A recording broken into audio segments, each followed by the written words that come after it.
नमस्कार, शाम के 5 बजने को हैं। दंगल में आप सभी का स्वागत है। मैं हूं आपके साथ चित्रा त्रिपाठी। अफगानिस्तान में तालिबान ने सरकार बनाने के लिए जिन चेहरों का ऐलान किया है, उसने कुछ लोगों के इस मुगालते को दूर कर दिया है कि अब की बार तालिबान बदल गया है।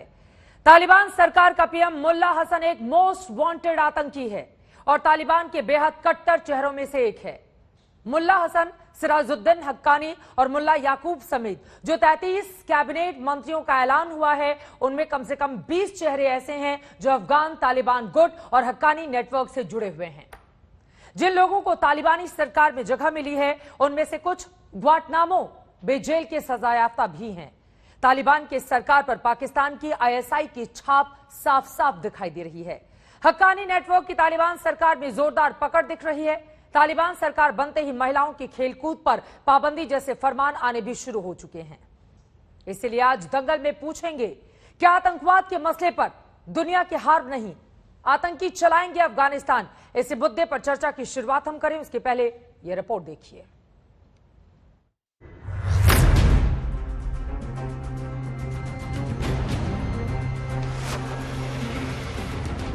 अफगानिस्तान में इनामी आतंकियों ने सरकार बना ली है जो यूएन के मोस्ट वांटेड है, जिन पर अमेरिका की एफबीआई जैसी एजेंसियों ने इनाम रखा हुआ था।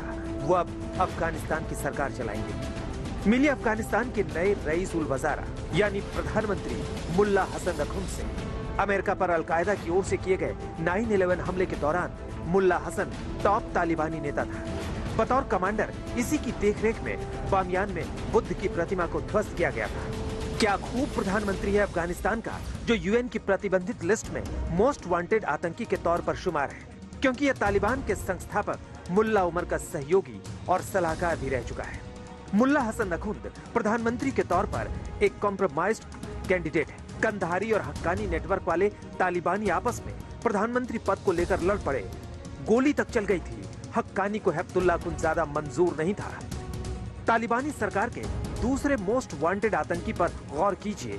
यह है सिराजुद्दीन हक्कानी, जो अब अफगानिस्तान का गृह मंत्री बन गया है। अमेरिका की जांच एजेंसी एफबीआई का ये पोस्टर देखिए। पोस्टर में जिस शख्स की तस्वीर और स्केच है, वो सिराजुद्दीन हक्कानी है। इस पोस्टर में ये कहा गया है कि जो भी सिराजुद्दीन हक्कानी को पकड़वाने में मदद करेगा, उसे $10 मिलियन यानी लगभग 75 करोड़ रुपए तक का इनाम दिया जाएगा। इससे आप समझ सकते हैं कि ये शख्स कितना बड़ा ग्लोबल आतंकी है। ऐसा कहा जाता है कि हक्कानी ने ही अफगानिस्तान में आत्मघाती हमलों की शुरुआत की थी। 7 जुलाई 2008 को काबुल में भारतीय दूतावास पर आत्मघाती कार बम हमले में भी हक्कानी का नाम आता है।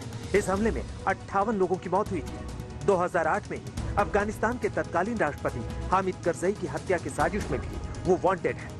2008 में काबुल के एक होटल में हुए हमले में भी वो वांटेड है। इस हमले में एक अमेरिकी नागरिक समेत 6 लोग मारे गए थे। Sirajuddin Haqqani designated global terrorist है। 2008 में काबुल के होटल पर आतंकी हमला हो या फिर भूतपूर्व अफगानिस्तान के राष्ट्रपति हामिद करजाई की हत्या की कोशिश की साजिश। अफगानिस्तान में कई आत्मघाती हमलों के साजिश रचने में हक्कानी नेटवर्क के इस खूंखार सरगना का नाम है। वो कितना खूंखार आतंकी है, इसका अंदाजा इसी बात से लगाया जा सकता है कि अमेरिका की खुफिया एजेंसी ने सिराजुद्दीन हक्कानी पर $1 करोड़ अमेरिकी का इनाम घोषित किया है और अब यही आतंकी अफगानिस्तान की नई तालिबान सरकार में गृह मंत्रालय संभालेगा।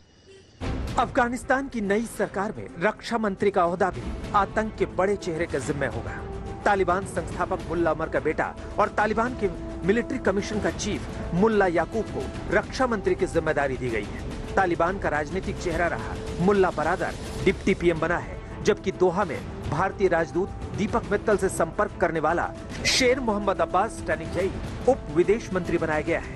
33 सदस्यों की तालिबानी कैबिनेट में 20 पश्तून हैं और एक भी महिला नहीं है। Taliban announced their government. It is anything but inclusive. The people of Afghanistan, especially our youth who have only known a free and democratic Afghanistan, will not accept a governing structure that excludes women and minorities, eliminate constitutional rights for all, and does not protect the gains of the past. Taliban की सरकार क्या करेगी, इसकी बानगी मिल गई है। तालिबान सरकार में शिक्षा मंत्री अब्दुल बकी हक्कानी ने साफ कहा है कि आज की तारीख में पीएचडी या मास्टर डिग्री की कोई अहमियत नहीं।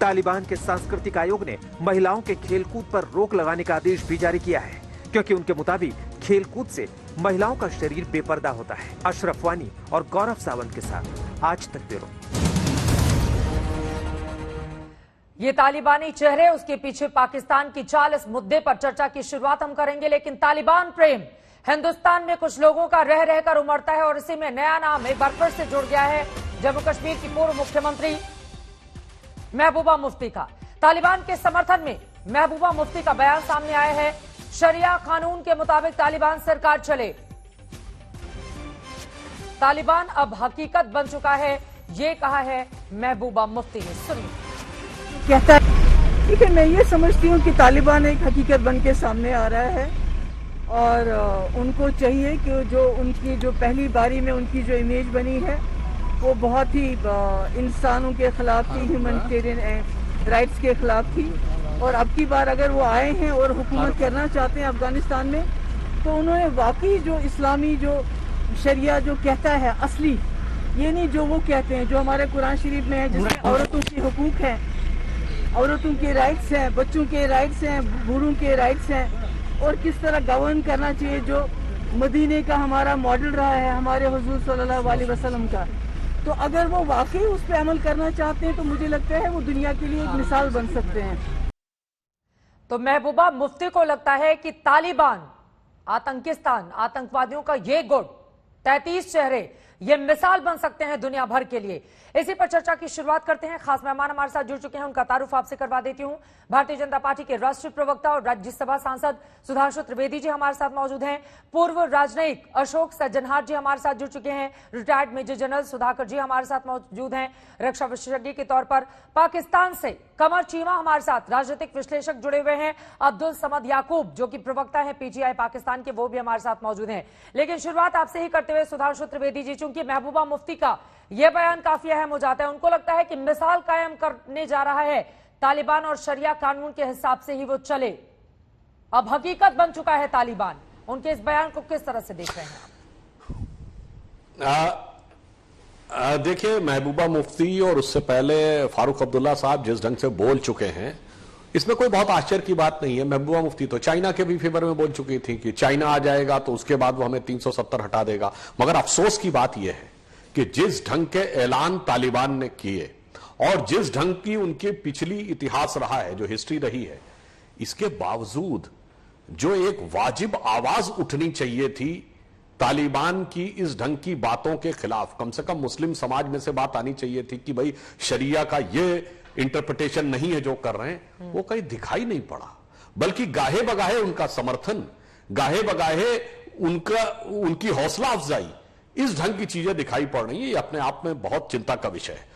और महबूबा मुफ्ती का इस प्रकार का बयान देना, चूंकि वो पूर्व में भी वो अलगाववादियों के पक्ष में बोलती रही हैं, इसी कारण से एक स्टेज ऐसी आई कि हम लोगों ने भी प्रयास किया था, परंतु अंततः हमें वो छोड़ना पड़ा और प्रधानमंत्री जी को भी बोलना पड़ा कि हाँ, हम मानते हैं कि वो हमारा गठबंधन महामिलावट था, ईमानदारी से उन्होंने बोला। इसलिए आज की स्थिति चिंताजनक है। एक बात मैं जरूर कहना चाहूंगा चित्रा जी, कि अब जिस प्रकार की सरकार वहां पर काबिज हो गई है, उसके बाद जो वहां पर आतंकवादी तत्व होंगे, उनके लिए तो हिंदी की जो एक प्रसिद्ध कहावत है ना कि सैया भय कोतवाल अब डर काहे का, तो अब तो उनका सारा डर खत्म हो जाएगा, क्योंकि सब वही लोग आके सत्ता में बैठ गए हैं। तो उसके बाद क्या होगा, ये सोचने की बात है। हां, एक पॉइंट में और जरूर थोड़ा सा आपको लगेगा विषयांतर में जा रहे हैं। जो तालिबान ने हुक्म दिया कि 8 साल से ऊपर की बच्चियों को बाहर नहीं निकलना चाहिए, ढक के निकलना चाहिए, और अभी कहा कि आपके इस प्रोग्राम में दिखाया गया कि डिग्री की कोई वैल्यू नहीं है, बिल्कुल यही यही वो कारण था कि भारत, जो कि दुनिया में सबसे अधिक जगत गुरु था, पढ़ा लिखा देश था, जहां महिलाएं सबसे अधिक आगे थी प्राचीन काल में। सोचिए जब 21वीं सदी का साइबर एज के में ये लोग ये दिखा रहे हैं और शरिया के इंटरप्रिटेशन पे बाएं दाएं कर रहे हैं, तो 1000 साल पहले और 500 साल पहले मिडिवल एज में क्या होता होगा। इसीलिए मजबूरी में चाहे बाल विवाह हो, पर्दा प्रथा हो, सब इस कारण से आई थी भारत में। कम से कम आज की युवा पीढ़ी को यथार्थ देख के समझना चाहिए। और जो कह दिया कि पढ़ाई लिखाई कोई मतलब नहीं, यही उस जमाने में रहा होगा। सारे इंस्टीट्यूशंस खत्म, सारे स्कूल डीरिकॉग्नाइज, अब जो हम कहेंगे वो पढ़ना पड़ेगा। तो एक ये भी हमें समझ में आना चाहिए। और अगर ऐसे तालिबान का समर्थन कोई करता है तो यकीनन उसके ऊपर भी सवाल खड़े होंगे।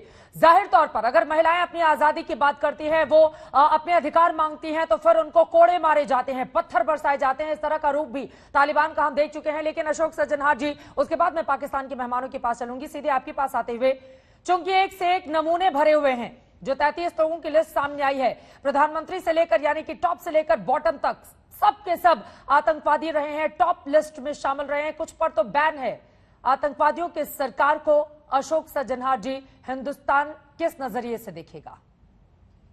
देखिए, बड़ी चिंता का विषय है, क्योंकि जो पहले तालिबान कह रहा था, जो हम एक इंक्लूसिव सरकार लाएंगे, हम एक मॉडरेट सरकार लाएंगे, हम इसमें विमेन को भी शामिल करेंगे, जो एथनिक माइनॉरिटीज हैं उनको भी शामिल करेंगे, तो ऐसी सरकार जो पूरी दुनिया ये देख रही थी, जो अब तालिबान ये कहता रहा है, उसके जो बहुत ही हामी भरने वाले नुमाइंदे जो अभी उनकी सरकार बनी नहीं, परंतु उनका मैसेज लेकर दूर दूर देशों में जाने वाले पाकिस्तान के जो हैं, वो भी कह रहे थे जो इनको आप चांस दीजिएगा, ये तो नई तालिबान है, ये तो बिल्कुल तालिबान 1.0 नहीं है, 2.0 है, तो इसीलिए आप इसको चांस दीजिएगा। देखिए, 15 अगस्त से वो आए हुए हैं, वहां पर उन्होंने काबुल के ऊपर कब्जा कर लिया है, पूरे देश के ऊपर कब्जा कर लिया है। अगर ये मुफ्ती महबूबा मुफ्ती जी अगर महीने पहले, 2 महीने पहले ये वाले बयान देती तो बड़ी अच्छी बात थी, ठीक है, जो उनसे ये एक्सपेक्ट किया जा सकता है। देखिए, पिछले 3 सप्ताह से अधिक वो वहां पर रह चुके हैं, उनका पूरा कंट्रोल है, उन्होंने कैसे अपने को वहां पर किया है, उनका क्या एक्टिविटी रहा है। आज भी आप देख रहे हैं, उनकी सरकार भी आ गई है, महिलाओं के ऊपर वो गोलियां चला रहे हैं। पंजशीर में देखिए कैसे लोगों को बाहर निकालकर एकदम सामने खड़ा होकर उनको गोली से मारे जा रहे हैं। बिल्कुल। तो ये कोई टॉलरेंट सरकार नहीं है, ये कोई इंक्लूसिव सरकार नहीं है। जो 33 लोग हैं सभी के सभी पश्तून हैं, केवल 2 उसमें ताजिक हैं, 1 उज़्बेक हैं, कोई माइनॉरिटी कम्युनिटी नहीं है, कोई सारे जो हैं जैसे आपने अपने प्रोग्राम में दिखाया है, जो सभी के ऊपर मोस्ट वांटेड है यूनाइटेड नेशंस का, किसी देश का नहीं, यूनाइटेड नेशंस के मोस्ट वांटेड हैं।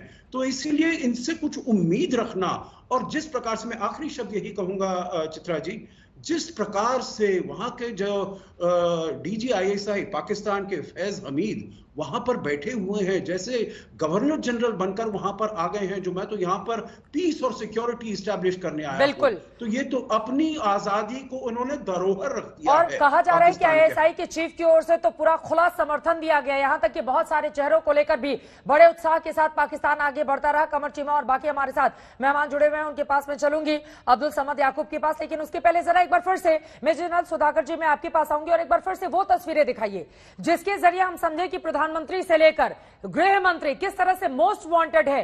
करोड़ों रुपए का ऐलान किया गया है इन लोगों के ऊपर, और जरा सोचिए ये अब अफगानिस्तान की सरकार चलाएंगे और हिंदुस्तान में कहा जा रहा है कि ये लोग अब हकीकत बन चुके हैं। तो क्या स्वीकारने के लिए इस तरह की बातें निकलकर सामने आई हैं? वो तमाम चेहरे आपके सामने हैं। आपको बता दें, HM जो होम मिनिस्टर है सिराजुद्दीन हक्कानी, 2001 के बाद से हक्कानी नेटवर्क का वही सरगना है, अमेरिका का मोस्ट वांटेड है, 37 करोड़ रुपए का इनामी है, ISI का एजेंट बताया जाता है। और सिराजुद्दीन और उसका पिता 2008 में काबुल के भारतीय दूतावास पर इन लोगों ने हमला कराया था, जिसमें 58 लोग मारे गए थे। इस तरह से एक एक करके वो तमाम चेहरे, प्रधानमंत्री अफगानिस्तान का उसका चेहरा भी आप देख पा रहे हैं, और इसके जरिए समझिए मुल्ला हसन अखुंद जो कि अंतर्राष्ट्रीय आतंकवादी है, यूनाइटेड नेशन समेत कई मुल्कों की ओर से इस पर बैन लगाया गया है, और ये अब अफगानिस्तान चलाएगा। अफगानिस्तान में इस्लामिक शासन शरिया कानून के हिसाब से चलेगा, बार बार इन लोगों की ओर से कहा जा रहा है। सुधाकर जी, मैं सीधे आपके पास आते हुए, देखिए ये बात भी हालांकि सच है कि अफगानिस्तान में अब यही तालिबान और उसकी ये आतंकिस्तान सरकार एक हकीकत है। इसको लेकर हिंदुस्तान किस तरह से आगे बढ़े? चित्रा जी, बहुत बहुत धन्यवाद आपके चैनल में इन्वाइट करने के। एंड आपको शायद याद होगा, आप ही एंकर थे पिछली बार आपके चैनल में, मैंने एक कहावत दोहराया था कि क्या चीता अपने चमड़े पे दाग कभी बदल सका है क्या कभी? इसी तरह जो बोलते हैं अंग्रेजी में कहावत, हिंदुस्तानी कहावत में, कुत्ते का पूंछ कभी सीधा हुआ है? तो ये एक बहुत सरल तरीके से मैं बोलने की कोशिश कर रहा हूँ। अभी जो आपने इतने सारे विस्तार रूप में कवर किए हैं, एक चीज भूल गए हम, हमारे माइनॉरिटीज के ऊपर जिस किस्म की प्रोसिक्यूट किए हैं, ये शायद हम बोल रहे हैं कि जो गुरुद्वारा हरिराव गुरुद्वारा में 25 हमारे सिख लोगों को जो मारे थे, ये इन्होंने कोलैबोरेट किया था। ये एक काफी इंपॉर्टेंट इनपुट है आईसिस के साथ, और काफी सारे नुकसान हुआ था। इसी से मैं आगे ले जाना चाहता हूं कि ये तो बहुत ही एक मजाल बन गया है कि यूनाइटेड नेशन से जो बैन हो रखे हैं, प्रोहिबिट हो रखे हैं, जो लिस्टेड है, ये सब मिनिस्ट्री बनाने जा रहे हैं। मेरा जो विचार है, मेरे सोच विचार के मुताबिक ये एक इंटरिम गवर्नमेंट है। ये बहुत जल्दबाजी, आपका शायद पता होगा पिछले हफ्ता शुक्रवार को ये आपस में काफी मुठभेड़ हुआ है, मारामारी हुई है। बिल्कुल, बिल्कुल। हमें मालूम है कि 17 इनके जो कार्डर्स है, इनकी डेथ हुई है। अखुनजादा साहब को चोट लगा है, बरदरा साहब को भी चोट लगा था, और आज के दिन में इनको एक एक स्टेप नीचे रेलीगेट किया गया है। जो स्थान देना चाहिए था वो नहीं दिए हैं। सिर्फ यही कहना चाहूंगा कि जितने सारे मंत्री अभी उभर के आए हैं, सामने स्ट्रक्चर में जो पेश हो रहे हैं, मेरे ख्याल से ये मेजॉरिटी हकानी है, और आईसिस का जो काबू जिनके ऊपर पूरा सख्त और अच्छी तरह है, टाइट लिस्ट के साथ जो कंट्रोल कर सकते हैं, इफेक्टिवली जो उनको काबू में ले सकते हैं, यही लोग अभी उभर के आए हैं। बिल्कुल। मेरे अंदाज से थोड़े दिन के बाद हिंदुस्तान में बार बार ये कहा जा रहा था कि पहले तो चेहरा सामने आने दीजिए कि किस तरह की सरकार बनती है, उसके बाद हम कोई निर्णय लेंगे। तो क्या वक्त आ चुका है कि हिंदुस्तान कोई निर्णय ले और अफगानिस्तान को लेकर आगे बढ़े? इस सवाल का जवाब मैं लूंगी सुधांशु जी आपसे, लेकिन अब कमर चीमा जी आपके पास आते हुए, अब तो बड़े खुश होंगे आप लोग आतंकवादियों की सरकार बनाने के बाद। देखिए, पाकिस्तान की बड़ी क्लियर पॉलिसी है अफगानिस्तान की।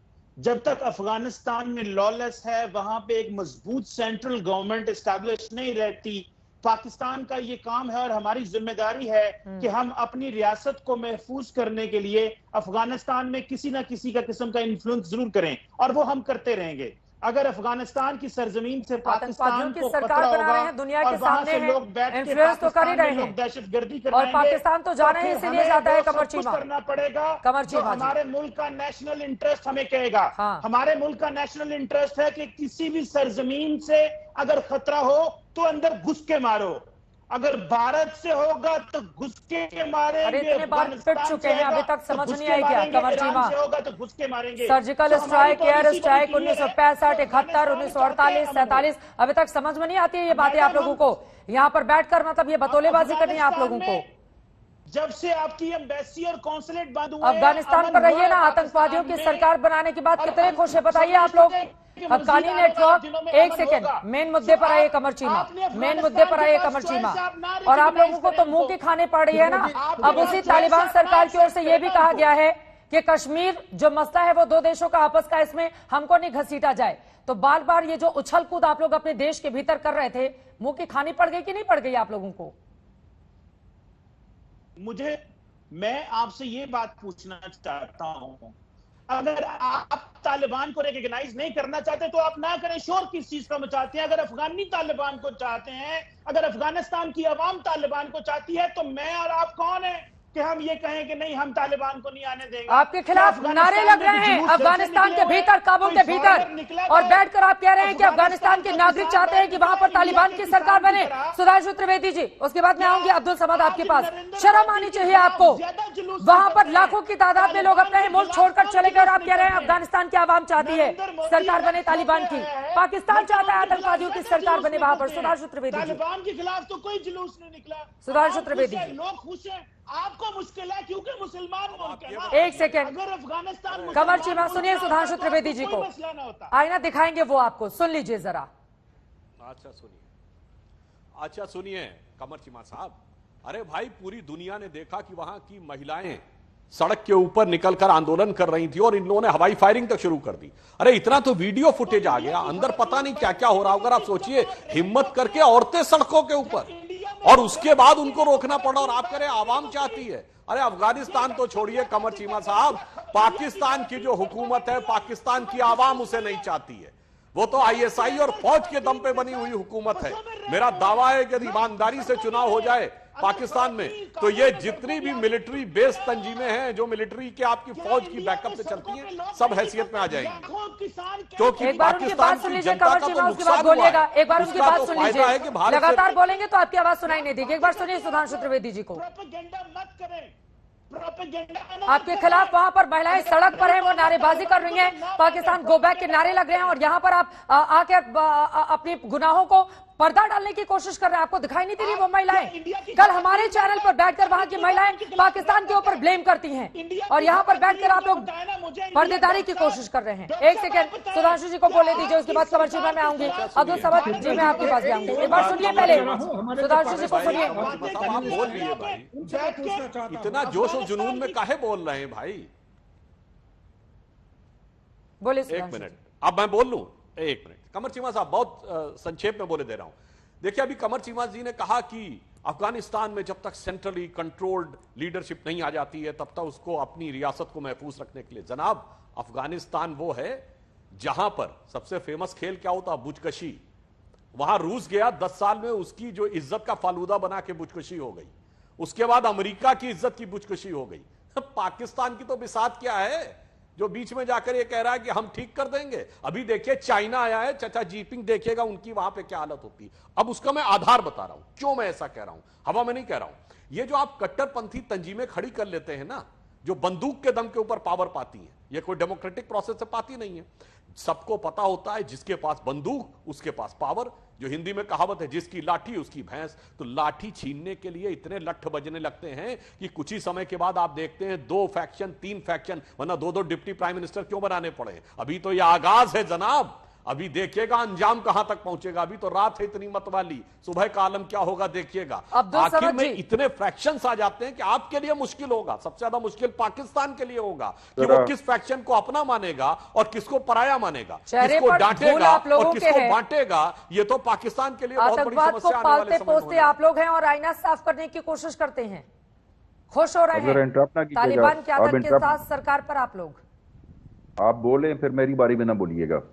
बोलिए बोलिए, बुलाया तो बोलने के लिए बुलाया। आपकी बड़ी आपको तकलीफ हो रही है, बड़ी आपको दुख पहुंच रहा है कि जी वो कैबिनेट बना दी उन्होंने, वो जनाब ये यूएन टेरर ये डेजिग्नेटेड।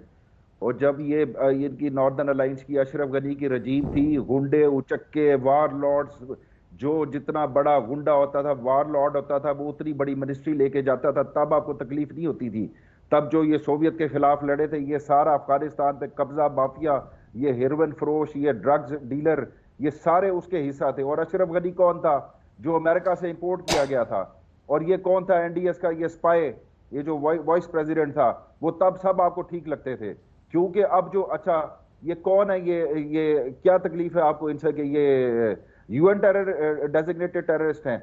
इनमें जो गुलबदीन हिकमत यार था, जिसने अमरीकी मारे, जिसने उसामा बिन लादेन को सेफ पैसेज दिया तोरा बोरा से, वो अशरफ गनी के मुकाबले में इलेक्शन लड़ा है। उसको आपने वहां से लिस्ट से, यूएन टेरर लिस्ट से निकाला है, उसको आप मेन स्ट्रीम पॉलिटिक्स में लाए हैं, उसको आपने इलेक्शन लड़वाया है, वो इलेक्शन जीत नहीं सका। ये है वहां की, यानी कि अगर वो यूएन, क्या आप कहते हैं कि जी ये यूएन डेजिग्नेटेड, एक सेकंड सुनिए, यूएन डेजिग्नेटेड नहीं मानते आप यूनाइटेड नेशन को? आखिरी बात, नहीं मानते हैं आप? नहीं मानते हैं कि नहीं मानते हैं? आखिरी बात मत कीजिए, अभी तो शुरुआत हुई है साहब। यूनाइटेड नेशन को मानता है पाकिस्तान, नहीं मानता है? बताता हूँ आपको, पीटीआई के प्रवक्ता हैं, आप बताइए मानते हैं नहीं मानते हैं?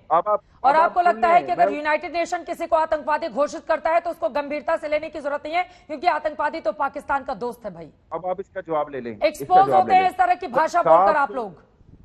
फिर आप डिबेट कर ले। 780 लोगों को ग्वांटानामो बे में डिटेन किया आपने। 780 लोगों में सिर्फ 16 ऐसे लोग थे जो कन्विक्ट हुए, चार्ज हुए, बाकियों को सारों को छोड़ दिया आपने। वो तो कोई कन्विक्टेड नहीं है, उस पर तो कोई चार्जेस नहीं है। चलिए सुधांशु जी कुछ बोलना चाह रहे हैं, ब्रेक के बाद में फौरन। सुधांशु जी आपकी बात हो जाए पहले। वो कह रहे हैं यूनाइटेड नेशन को गंभीरता से लेने की जरूरत नहीं है। अभी याकूब साहब ने बोला नहीं, मैं तो सिर्फ एक बात कहता हूं, गुलबुद्दीन हिकमत यार कोई बकौल इनके तोरा बोरा की पहाड़ियों से सेफ पैकेज देकर ओसामा बिन लादेन को आने दिया। आने कहां दिया जनाब, आप ही के यहां आके तो पाकिस्तान में महफूज मुकाम पे जलवा फरोश हो गए, और इसीलिए हर दहशतगर्द आपको अपना जानशी नजर आता है। यूनाइटेड नेशंस क्या है भाई, आप तो इस समय terror capital of the world हैं। आओ भाई, जैसे अमेरिका कहता दुनिया भर का इन्वेस्टमेंट हमारे स्टॉक मार्केट में करो, आप कहते हैं दुनिया भर के टेररिस्ट हमारे यहां इन्वेस्टमेंट करो, उसमें आपके लिए कौन सी समस्या की बात है? इसीलिए मैंने फिर बोला, अरे जब रूस और अमेरिका की हैसियत नहीं रही कि अफगानिस्तान संभाल पाए, तो पाकिस्तान ये बोले तो इसे जो एक हिंदी में कहावत होती कि मेढकी को भी जुकाम होने लगा, वो वाली कहावत इस पे चरितार्थ होती है कि पाकिस्तान ये सोचे कि जिसे अमेरिका और रूस नहीं संभाल पाए, अपने जलवाए जलाल के चरम पे जब उनका दुनिया में जलवा था, उस जमाने में रूस 1980 में और सन 2000 में अमेरिका, आप सोचिए उस इकोनॉमी से लेके और उस स्ट्रेटेजिक यानी लड़ाई के मौके तक, तो आप सोचते आप संभाल लोगे? मेरे विचार से आप समझदार आदमी हैं, अगर आप अपने अंदर गिरेबान में झांकेंगे तो आपको हकीकत का एहसास हो जाएगा। बंदूक के बल पर अपने लोगों का दमन करके बनाई गई सरकार को आतंकी सरकार दुनिया भर के लोग कह रहे हैं तालिबान को लेकर, लेकिन पाकिस्तान फूले नहीं समा रहा। फिलहाल एक एक करके चेहरे जानिए। मुल्ला याकूब तालिबान संस्थापक मुल्ला उमर का बेटा है, तालिबान का ये रक्षा मंत्री है जो आतंक का ठेकेदार है, तालिबान के मिलिट्री कमीशन का चीफ रह चुका है। इन तमाम चेहरों के जरिए आप दरअसल समझ पाएंगे कि आतंकियों की सरकार किस तरह से तालिबान ने बनाई है अफगानिस्तान के भीतर। गृह मंत्री ग्लोबल आतंकी के तौर पर सिराजुद्दीन हक्कानी की पहचान है। अमेरिका के FBI ने सिर पर $1 करोड़ का इनाम रखा हुआ है। सिराजुद्दीन हक्कानी पर पाकिस्तान के ISI के इशारे पर काम करने वाला ये शख्स है जिसका चेहरा इस वक्त आप देख रहे हैं, ये गृह मंत्री है। मुल्ला हसन अखुंद, अफगानिस्तान में इस्लामिक शासन शरिया कानून के हिसाब से चलेगा। मोस्ट वांटेड PM अखुंद का यह पहला बयान सामने आया है। इस्लामिक अमीरात से किसी को नहीं होगी दिक्कत, किसी को भी अफगानिस्तान नहीं छोड़ना चाहिए, अखुंद इस तरह का बयान दे रहा है। अब्दुल गनी बरादर डिप्टी प्रधानमंत्री, मुल्ला उमर ने बरादर यानी भाई का खिताब दिया। अब्दुल गनी बरादर को तालिबान की पहली सरकार में उप रक्षा मंत्री था ये अब्दुल गनी बरादर, जिसका चेहरा आप देख रहे हैं। और एक एक करके इन तमाम चेहरे को देखिए। 2001 में तालिबान सरकार गिरने के बाद मिलिट्री कमांडर इसको बनाया गया था और ये डिप्टी प्राइम मिनिस्टर बनाया गया है। अफगानिस्तान में अमेरिकी NATO फोर्स पर हमले का ये जिम्मेदार है, इस बात को समझिए। और हमारे ही वहां एक महिला हाशिमा अफगानिस्तान की आई हुई थी, उनकी आंख को चाकू से तालिबान ने निकाल लिया था। वो वहां पर पुलिस डिपार्टमेंट भी थी, उनको कोड़े बरसाए गए, मारे गए, पीटे गए। और जिस वक्त ये सब कुछ किया गया उस वक्त वो महिला 2 महीने की गर्भवती थी। इस तालिबान को लेकर आखिर पाकिस्तान इतना खुश क्यों हो रहा है, इसी बात को लेकर लगातार हमारी चर्चा जारी है। एक बार फिर से अपने बाकी मेहमानों का रुख करते हुए सुधांशु त्रिवेदी जी, लेकिन अफगानिस्तान की सरकार एक हकीकत तो है तालिबान की, और ये आतंकवादी भी हकीकत हैं। ये बात अलग है कि अंतर्राष्ट्रीय तौर पर इनको मान्यता मिलेगी या फिर नहीं मिलेगी, लेकिन क्या हिंदुस्तान के समय अब वक्त आ चुका है कि इन चेहरों के मद्देनजर कोई एक फैसला लिया जाए कि इस सरकार को लेकर हिंदुस्तान को आगे कैसे बढ़ना है? देखिए, सरकार इस विषय के ऊपर पूरी सजगता से नजर रखे हुए है और भारत के हित में जो भी उपयुक्त होगा वो करेंगे। परंतु एक बात मैं कहना चाहूंगा, अभी सरकार बनी है, सरकार को मान्यता कितने देशों ने दी है, और जिन देशों ने दी है उनके तो नजरिए बहुत अलग अलग होंगे। जैसे मैं ये कहना चाहूंगा कि अभी तक तो अमेरिका की फोर्सेज वहां थी, तो न वहां पे रूस घुस सकता था, न चाइना घुस सकता था। अब वहां अंदरूनी जिस दिन इनकी गुटबाजी सामने आएगी, कौन सा गुट किसकी तरफ चला जाएगा, उसको कौन कहां से सपोर्ट करने लगेगा, और पाकिस्तान के अंदर वो क्या रोल प्ले करने लगेंगे, ये भी बहुत विचार का विषय है। हमारे यहां जो करने का विषय है कि भाई वो कश्मीर में जाकर किसी प्रकार की कोई गतिविधियों को सपोर्ट कर सकते हैं, तो भारत सरकार इतनी सक्षम है, सुदृढ़ है मोदी जी के नेतृत्व में कि वहां पर हम अपनी आंतरिक सुरक्षा करने में सफल हैं। मगर मैं याकूब साहब से कहना चाहूंगा, साहब अब तो काबुल से सलांग हाईवे से कभी भी चाहे तो रूस से भी सीधे कोई आ सकता है, और आप ही ने जो इलाका सक्षम वैली 1963 में चाइना को दे दिया था, अब वहां से चाहे तो वो कनेक्ट करके बड़े आराम से अफगानिस्तान में भी आ सकता है। तो जब तक ये आपके आका जो है वो जब तक आपके साथ है तब तक कोई बात नहीं। अगर किसी दिन इनका मन बदल गया तो अब आप उस समय सोच सकते हैं कि इतना आसान नहीं होगा। और ये बात मैं ऐसा नहीं कह रहा हूं हवा में, क्योंकि मैं फिर रिपीट कर रहा हूं कि जब रूस नहीं संभाल पाया 80 से 90, और 10 साल रूस नहीं संभाल पाया, 20 साल अमेरिका नहीं संभाल पाया, और आप सोचते हैं आप संभाल लेंगे, आपकी हैसियत क्या है? सीधे सीधे शब्दों में वो यही कह रहे हैं याकूब साहब। और एक चीज और मैं आपको बता दूं, जब बीजेपी के स्पोक्स पर्सन को हमारी फिक्र होने लगे तो यकीनन हम कुछ ठीक कर रहे हैं, यकीनन कुछ अच्छा हो रहा है। आपको लग रहा है कि आप अच्छा कर रहे हैं, आपको लग रहा है तालिबान की सरकार को समर्थन देकर पाकिस्तान अच्छा कर रहा है, और पाकिस्तान के भीतर जिस तरह की आवाजें बुलंद हो रही हैं, आपकी महिलाएं खिलाफ है इस तालिबान सरकार के, आपको आवाजें सुनाई दे रही हैं उनकी। अफगानिस्तान के भीतर महिलाएं खिलाफ है पाकिस्तान के, वो वहां पर गो बैक के नारे लगा रही हैं। आपको समझ में आ रही है ये बातें? और यहाँ पर फूले नहीं समा रहे हैं आप, और आपको कहना पड़ रहा है कि आपकी सरकार के अगर कोई बीजेपी के प्रवक्ता बोल रहे हैं तो हमको खुश होने की जरूरत है, अच्छा काम कर रहे हैं हम। जब आपके पास कुछ नहीं बचता ना, तो आप जो है ना औरत कार्ड ले आते हैं कि जी वो चंद औरतों ने एहतजाज कर दिए, चंद औरतों ने एहतजाज कर दिए। औरतों का बुनियादी हक है किसी भी सोसाइटी में, किसी भी सोसाइटी में। और तालिबान आंखें निकालेगा, आप ताली बजाएंगे। तालिबान वहां पर महिलाओं की आंखें निकालेगा, आप ताली बजाएंगे वहां पर बैठकर। अल्फाज में मजम्मत करेंगे। अगर तालिबान ह्यूमन राइट्स को वायलेट करेगा, सख्त अल्फाज में मजम्मत करेंगे। ह्यूमन राइट्स के ऊपर आप हो, हम हो, सब इंसान एक पेज के ऊपर है। तालिबान को ये इजाजत कोई नहीं देगा कि वो औरतों को जिस तरीके से पहले ट्रीट करते थे उस तरीके से ट्रीट करें।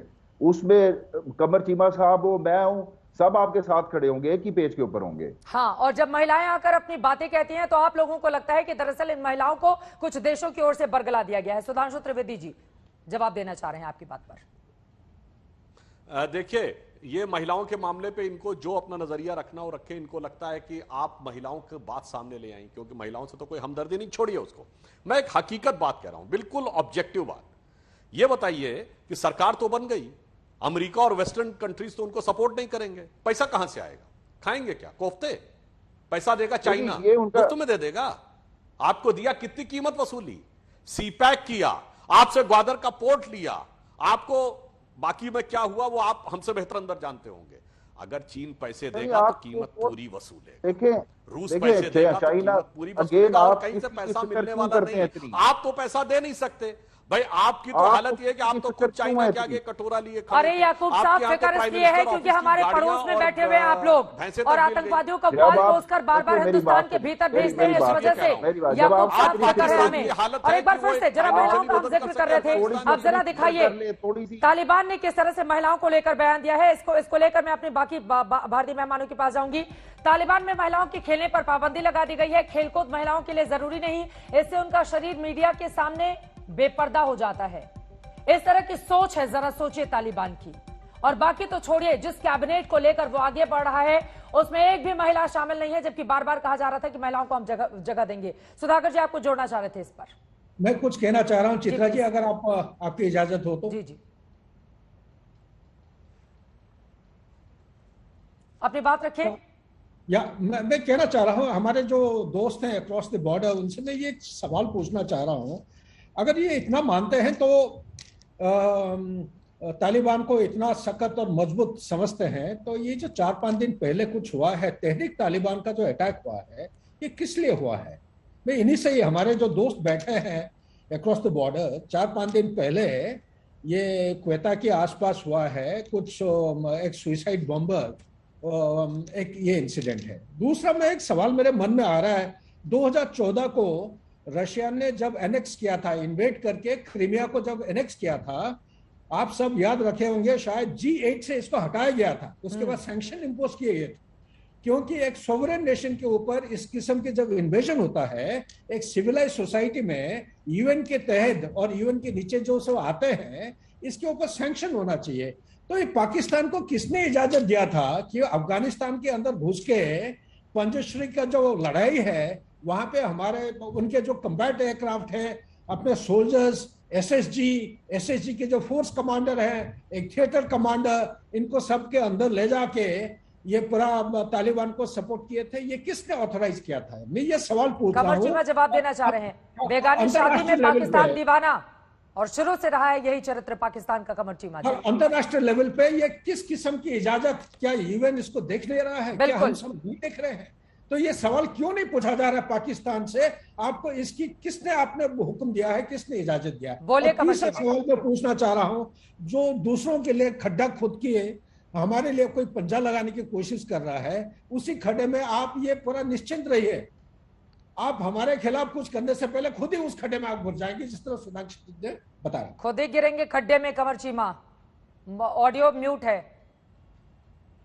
ऑडियो म्यूट है आपकी। स्क्रीन पर ऑडियो म्यूट है, उसको ठीक कीजिए कमर चीमा। अशोक सज्जनधार जी, तब तक मैं आपका कमेंट लेना चाहूंगी।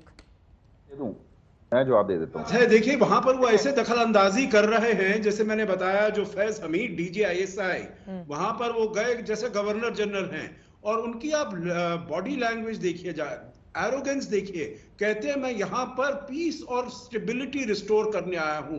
भाई आपको किसने अधिकार दिया है? आप तो एक खुफिया एजेंसी के चीफ हो और आप यहां पर पहुंच गए हो और आप कहते हो जो मैं यहां पर, और आप शांत रहिए, सब ठीक हो जाएगा।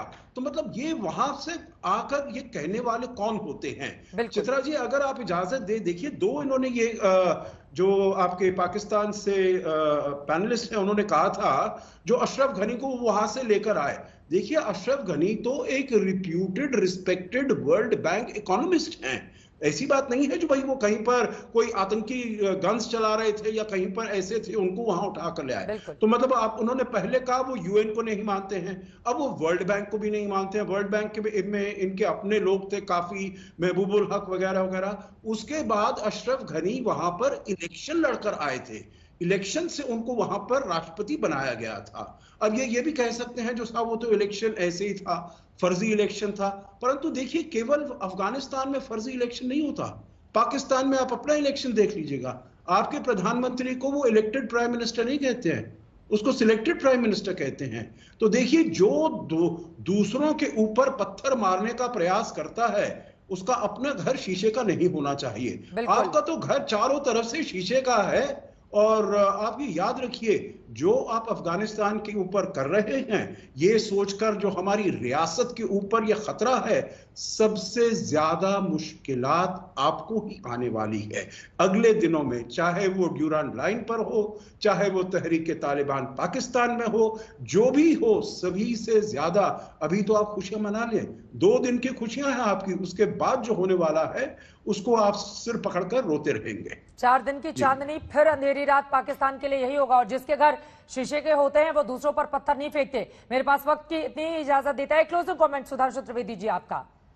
फिर भारत के लिए तो पहले ही पाकिस्तान एक बड़ी चुनौती था यही पड़ोस में, अब वहां आतंकवादियों की सरकार बन गई। इस चुनौती से कैसे निपटेगा हिंदुस्तान? देखिए जहां तक भारत सरकार की बात है, हमें इस विषय पे 2 तरीके से ध्यान रखना पड़ेगा। एक तो स्ट्रेटेजिक, यानी हमारी मिलिट्री के आधार के ऊपर हम उससे किस ढंग से सुरक्षा कर सकें।